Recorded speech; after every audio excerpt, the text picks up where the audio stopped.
Hello everyone, welcome back to my YouTube channel. हम कर रहे थे वैदिक सभ्यता।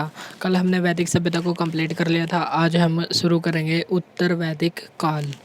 उत्तर वैदिक काल का भौगोलिक विस्तार। उत्तर वैदिक काल में आर्य कहाँ कहाँ पर रहते थे, वह भौगोलिक क्षेत्र कौन सा था जहाँ पर आर्य रहते थे, उसकी हम चर्चा करेंगे। प्रमुख क्षेत्र कौन कौन से थे? पश्चिमी उत्तर प्रदेश, गंगा यमुना दोआब। दोआब दो शब्दों के मेल से बना है, दो प्लस आब।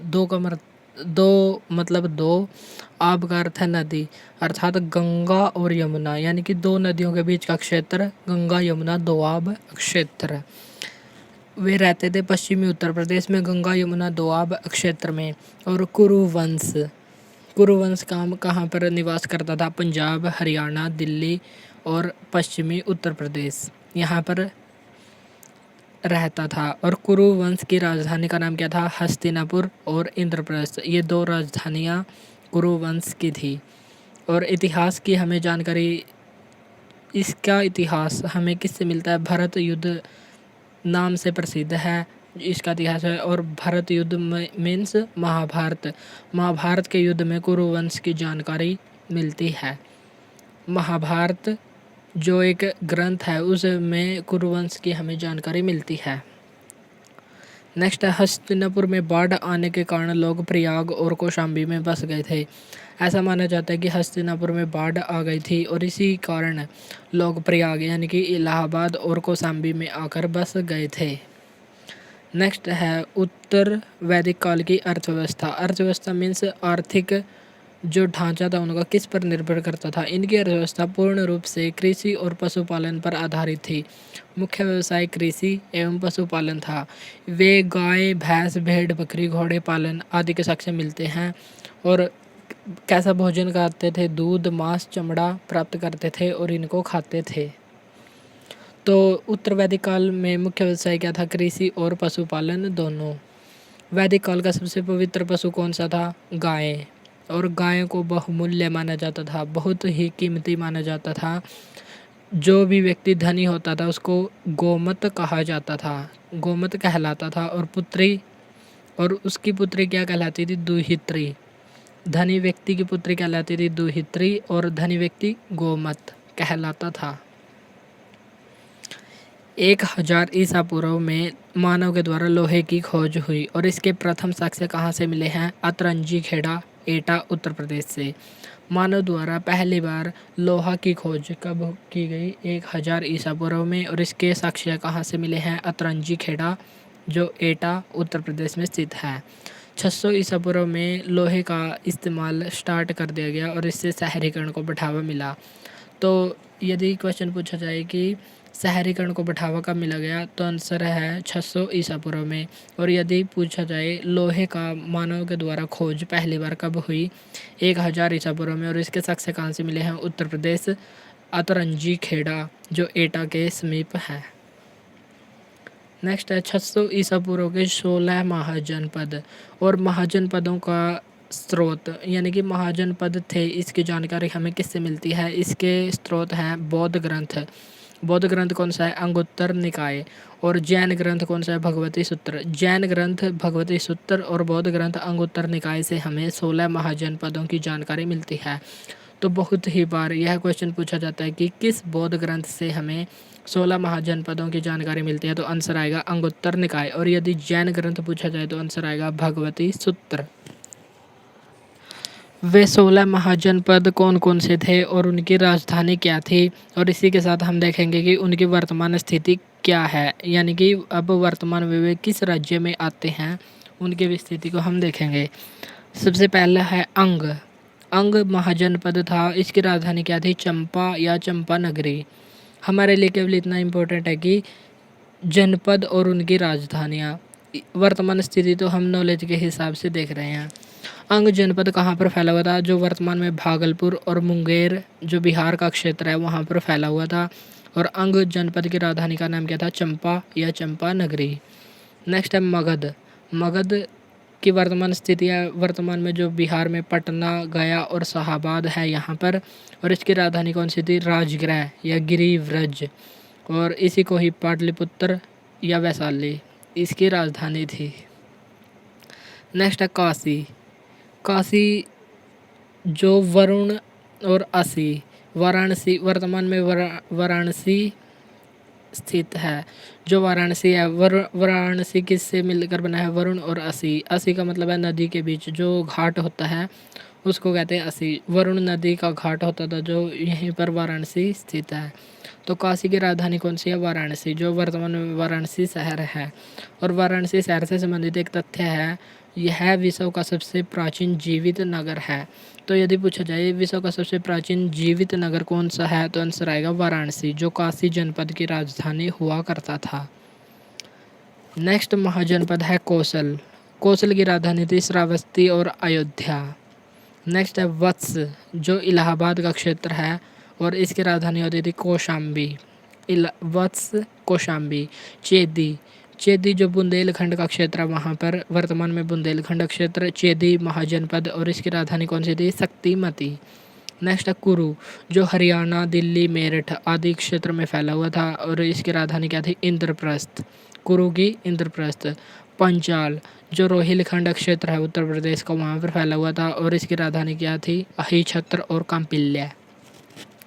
नेक्स्ट जनपद है मल, जो गोरखपुर और देवरिया वर्तमान में है और इसकी राजधानी क्या हुआ करती थी? कुशीनगर और पावापुरी। और हमें इससे एक बात ध्यान रखनी है, मल और वज्जी एकमात्र गणराज्य महाजनपद थे जिनमें गणतंत्रात्मक व्यवस्था शामिल थी, यानी कि इनमें गणतंत्रात्मक व्यवस्था लागू थी। ऐसे दो महाजनपद कौन कौन से थे? मल और वज्जी। वज्जी की राजधानी का नाम क्या है? विदेह और मिथिला, जो उत्तरी बिहार और नेपाल में स्थित है। नेक्स्ट है मत्स्य जनपद की राजधानी थी विराटनगर, जो वर्तमान में जयपुर अलवर और भरतपुर यहाँ का क्षेत्र है, वहाँ पर मत्स्य महाजनपद फैला हुआ था और इसकी राजधानी का नाम क्या था? विराटनगर। नेक्स्ट है सूरसेन, जो ब्रज मंडल क्षेत्र है ब्रज क्षेत्र वहाँ पर फैला हुआ था और इसकी राजधानी क्या थी? मथुरा। नेक्स्ट है अवंती, जो उज्जैन से नर्मदा नदी तक का क्षेत्र है उसको अवंती कहा जाता था। इसकी दो राजधानियाँ होती थी, उत्तरी राजधानी उज्जैनी और दक्षिणी राजधानी महिष्मती। नेक्स्ट है गंधार, जो अफगानिस्तान क्षेत्र में फैला हुआ था और इसकी राजधानी थी तक्षशिला। नेक्स्ट है कंबोज, जो कश्मीर का क्षेत्र था और यहाँ की राजधानी होती थी हाटक और राजापुर। नेक्स्ट है असमक या पोतन। असमक इसकी राजधानी होती थी पोतन या पोटली और यह दक्षिण भारत का एकमात्र महाजनपद था। तो हमें कुछ ही जनपद ध्यान रखने हैं, राजधानी और महाजनपद तो सभी ध्यान रखना है, लेकिन कुछ ऐसे भी इम्पोर्टेंट है, जैसे दक्षिण भारत का एकमात्र महाजनपद कौन सा था? असमक। और यदि भारत से बाहर देखें तो यह था अफगानिस्तान में गांधार, जिसकी राजधानी थी तक्षशिला। चलिए तो हम इसको दोबारा से जल्दी रिवाइज कर लेते हैं, कौन कौन सी राजधानी थी और किसकी राजधानी थी। अंग जनपद की राजधानी का नाम क्या था? चंपा या चंपा नगरी। नेक्स्ट है मगध की राजधानी कौन सी थी? राजगृह, इसी को गिरिवृज कहा जाता था। पाटलिपुत्र या वैशाली। मगध की राजगृह और पाटलिपुत्र दो राजधानियाँ थी। काशी की वाराणसी, और वाराणसी विश्व का सबसे प्राचीन जीवित नगर भी कहलाता है। नेक्स्ट है कौशल की राजधानी थी श्रावस्ती और अयोध्या। नेक्स्ट है वत्स की राजधानी थी कौशाम्बी और चेदी की शक्तिमती। नेक्स्ट है कुरु जनपद की राजधानी थी इंद्रप्रस्थ। नेक्स्ट है पंचाल की राजधानी थी अहिछत्र और कांपिल्य। नेक्स्ट है मल, जो एक गणराज्य हुआ करता था। मल और वज्जी दो गणराज्य थे। मल की राजधानी थी पावापुरी और कुशीनगर और वज्जी की राजधानी क्या थी? विदेह और मिथिला। नेक्स्ट है मत्स्य, जो राजस्थान क्षेत्र में फैला हुआ था, इसकी राजधानी थी विराटनगर। सूरसेन की राजधानी क्या थी? मथुरा। अवंती की राजधानी दो थी, उत्तरी राजधानी उज्जैनी और दक्षिणी राजधानी महिष्मती। नेक्स्ट है गांधार जो अफगानिस्तान में फैला हुआ था और इसकी राजधानी थी तक्षशिला। कंबोज जो कश्मीरी क्षेत्र था उसकी राजधानी क्या थी? हाटक या राजापुर। नेक्स्ट है असमक जो दक्षिण भारत का एकमात्र महाजनपद था और इसकी राजधानी क्या थी? पोतन या पोटली। हमने उत्तर वैदिक काल और वैदिक काल दोनों की थ्योरी कंप्लीट कर ली है। अब हम उनसे संबंधित जो भी हमने आज पढ़ा है या वैदिक सभ्यता में जो पहले पढ़ा है, हम उनसे संबंधित क्वेश्चनों को डिस्कस करते हैं और यह देखते हैं कि हमको कितना याद है और हमें कितना पढ़ने की और ज़रूरत है। पहला क्वेश्चन है, कुरु वंश की राजधानी का नाम क्या था? तो आंसर है हस्तिनापुर और इंद्रप्रस्थ। यदि हस्तिनापुर ऑप्शन में न हो तो इंद्रप्रस्थ ही आएगा। और यदि महाजनपद कुरु जो महाजनपद था उसकी राजधानी पूछा जाए तो इंद्रप्रस्थ आएगा। यदि कुरु वंश की राजधानी, इसमें कुरु वंश कहा गया है तो इसकी राजधानी क्या थी? हस्तिनापुर और इंद्रप्रस्थ। नेक्स्ट है, कितने महाजनपदों में गणतंत्रात्मक व्यवस्था थी? ऐसे केवल 2 ही महाजनपद थे जिनमें गणतंत्रात्मक व्यवस्था थी। वे कौन कौन से थे? मल्ल और वज्जी। मल्ल की राजधानी थी पावपुरी और कुशीनगर। वज्जी की राजधानी थी विदेह और मिथिला। और यदि पूछा जाए दक्षिण भारत का एकमात्र महाजनपद कौन सा था? असमक था, जिसकी राजधानी पोतन या पोटली थी।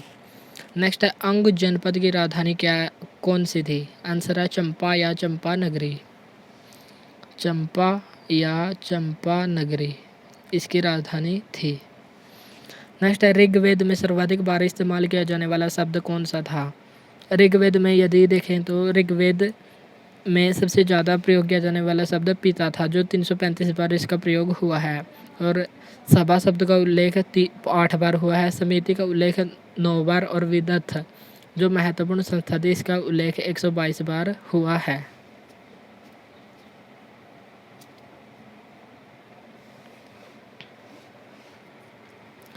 नेक्स्ट क्वेश्चन है, मानव द्वारा लोहे की खोज के प्रथम साक्ष्य कहाँ से मिले हैं? मानव ने लोहा की खोज कब की थी? तो इसका आंसर है 1000 ईसा पूर्व में अतरंजी खेड़ा एटा उत्तर प्रदेश में इसके साक्ष्य मिले हैं। और यदि पूछा जाए कि मानव द्वारा लोहे का इस्तेमाल कब शुरू हुआ तो आंसर है 600 ईसा पूर्व में।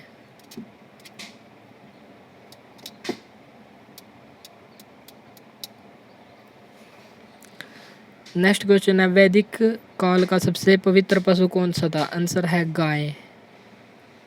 अब हम देख लेते हैं वेदों से संबंधित उपवेद और ब्राह्मण ग्रंथ। ये भी हमारे लिए महत्वपूर्ण है। ऋग्वेद के ब्राह्मण ग्रंथ का नाम क्या है? ऐत्रेय और कौशितकी। ऐत्रेय और कौशितकी इसके ब्राह्मण ग्रंथ हैं। और इसके उपवेद का नाम क्या है? आयुर्वेद। यदि पूछा जाए सामवेद जो संगीत से संबंधित है और इसमें इसके ब्राह्मण ग्रंथ का नाम क्या है? पंचविंश या तांड्य ब्राह्मण। और सामवेद के उपवेद का नाम क्या है? गंधर्व वेद। यदि यजुर्वेद को देखें, यजुर्वेद में युद्ध से संबंधित नियम का वर्णन किया गया है। और युद्ध में क्या होता है? हम धनुष चलाते हैं, तो धनुर्वेद यजुर्वेद का उपवेद है। और इसके ब्राह्मण ग्रंथ कौन कौन से? तैत्तिरीय और शतपथ। नेक्स्ट है अथर्ववेद, जो सबसे नवीनतम वेद भी कहलाता है, जिसका संबंध जादू टोनों और आयुर्वेद से संबंधित है। और इसके उपवेद का नाम क्या है? शिल्प वेद। और इसका एक ही ब्राह्मण ग्रंथ है जिसका नाम है गोपथ ब्राह्मण। नेक्स्ट है, सामवेद के मंत्रों का गायन करने वाला क्या कहलाता है? सामवेद के मंत्रों का उच्चारण करने वाला कहलाता है उद्गाता। और यदि पूछा जाए ऋग्वेद के मंत्रों का उच्चारण करने वाला होता या होत्री। यजुर्वेद के मंत्रों का उच्चारण करने वाला अथर्वयु। और अथर्ववेद के मंत्रों का उच्चारण करने वाला क्या कहलाता है? ब्रह्मा। नेक्स्ट क्वेश्चन है, वैदिक काल में कृषि योग्य भूमि क्या कहलाती थी? जिस भूमि पर कृषि की जाती थी उस भूमि को वैदिक काल में क्या कहा जाता था? आंसर है उर्वरा। नेक्स्ट है, आर्य भारत में कब आए थे? तो आंसर है 1500 ईसा पूर्व में। वैदिक काल की सबसे पवित्र नदी कौन सी थी?